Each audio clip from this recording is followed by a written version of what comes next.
Welcome to the click. This is the last part of roots rules. Going for the 14th rule, general exponent. If an entire radical has an exponent, you can simplify it by applying the exponent to its radicand. Okay? So if it has an exponent, a general exponent, you can apply the general exponent to the radicand's exponent, as you can see in here. Or you can divide the degree of your root by the general exponent. But most of the time, this one has more fans or this one is more used. Let's do an example. So I've got the third or the cubic root of 5 to the power of 2, all to the power of 4. How am I gonna simplify this? Well, I am going to multiply these two by each other. So the cubic root of 5 to the power of 2 times 4, which will be the cubic root of 5 to the power of 8, right? Or you can divide 3 by 4. Let's do that this time. So the 3 divided by 4th root of 5 to the power of 2. And this is the simplified version. Okay, we are going for the last part of this topic of roots overall, and it's simplification of nested roots. We have simplification of nested roots in multiplication, division, subtraction, and addition. Let's go and take a look at them one by one. First of all, multiplication. Each of them has different rules, but the rules of multiplication and division are quietly similar, and the rules of subtraction and addition are quietly similar. And you are going to notice what I mean by this. So let's do an example with this formula. So this is how you simplify nested loops in multiplication. For example, I have the third root of 4 times the third root of 4 times the third of root of 4 and 3 dot. As this is nested root, please pay attention that nested root means jazr mutawali in Persian, okay?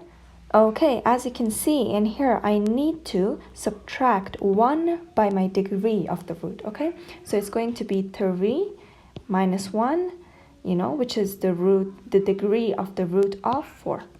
And the result will be the second root of 4, which equals 2. Okay, going for division. This is the same as multiplication, but only with this difference that instead of subtracting 1 by n, we are going to add 1 to n. So let's do this. For example, I've got the second root of 8 divided by the second root of 8 divided by the second root of 8. The result will be the cubic root of 8, which again equals 2, right? Okay, going for the subtraction part, use this rule for subtraction as it says, if my a is a positive number, meaning greater than 0, I can use this formula, exactly this formula, okay? Only a is a variable in here. The other numbers should be just the same, even in the expressions, even in the examples and in practice. So let's have an example. For example, I've got the second root of 6 minus the second root of 6 minus the second root of 6 minus the second root of 6. This will equal, so let's go one by one. Minus 1 plus the second root of 4a, which my a is 6 in here, 4 times 6 plus 1 divided by 2, okay? So first of all, let's simplify this. 4 times 6, 24.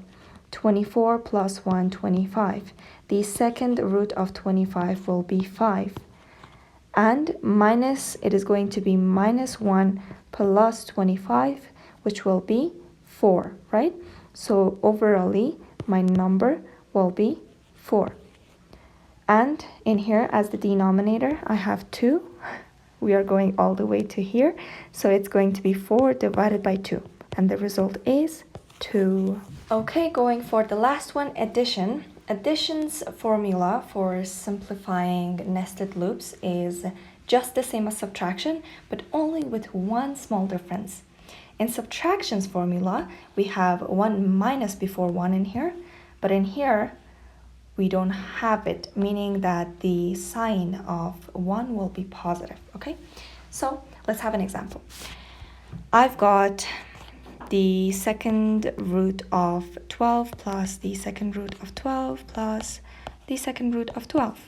It is going to be 1 plus the second root of 4 times 12 plus 1 divided by 2. So 4 times 12, it is going to be 48. 48 plus 1 will be 49, and the second root of 49 is actually 7, right? 7 plus 1. So right now we have 7 plus 1 divided by 2, which will be 8 divided by 2. And the final result is 4. Okay. Congratulations, we are done completely with the topic of roots. This was our second last topic. Our last topic for this course will be sets or lists. I'm happy to meet you there, and I'm looking forward to seeing you in the next lesson. Thank you. Sources page.